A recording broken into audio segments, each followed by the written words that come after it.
Les mensonges de ce monde ne peuvent pas arrêter la bonne nouvelle de la résurrection. Les manigances de ce monde, tout ce qui est monté et comploté en ce monde, ne peut pas étouffer la bonne nouvelle de la résurrection. La bonne nouvelle de la résurrection est plus forte que tout. Si le Christ n'est pas ressuscité, dit saint Paul, vaine est notre foi. Ce qui devait nous mettre debout aujourd'hui, c'est bien sûr la résurrection.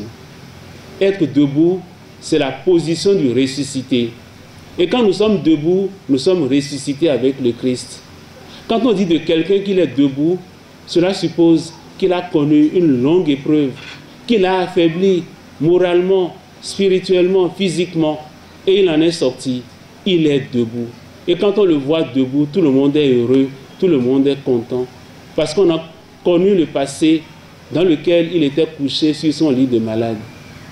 De la même manière, la résurrection nous invite à être des hommes et des femmes debout, d'abord dans notre cœur, et ensuite dans notre corps, puisque c'est la bonne nouvelle de la résurrection qui soutient notre cœur et qui nous permet d'être physiquement debout.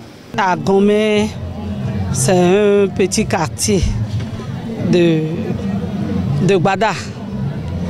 Et si on arrive à rencontrer Jésus ici, si on a fait d'ici le lieu de la rencontre de Jésus, c'est-à-dire Galilée, c'est un privilège.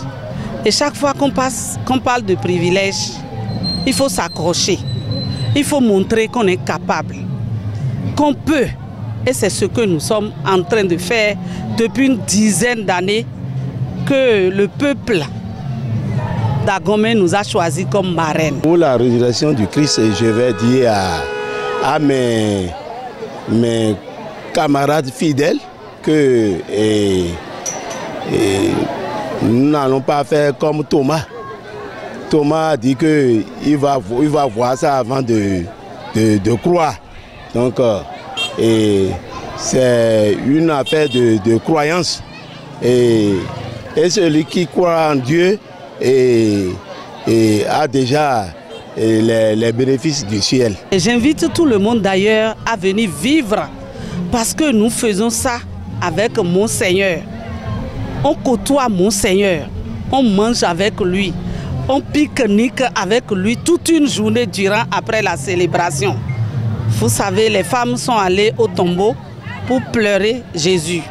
Et elles ont vu que la tombe était vide. Elles n'ont rien compris, mais Jésus leur a dit, si vous voulez comprendre, venez le lendemain à Galilée. Et nous sommes à notre Galilée ici, à Agomé.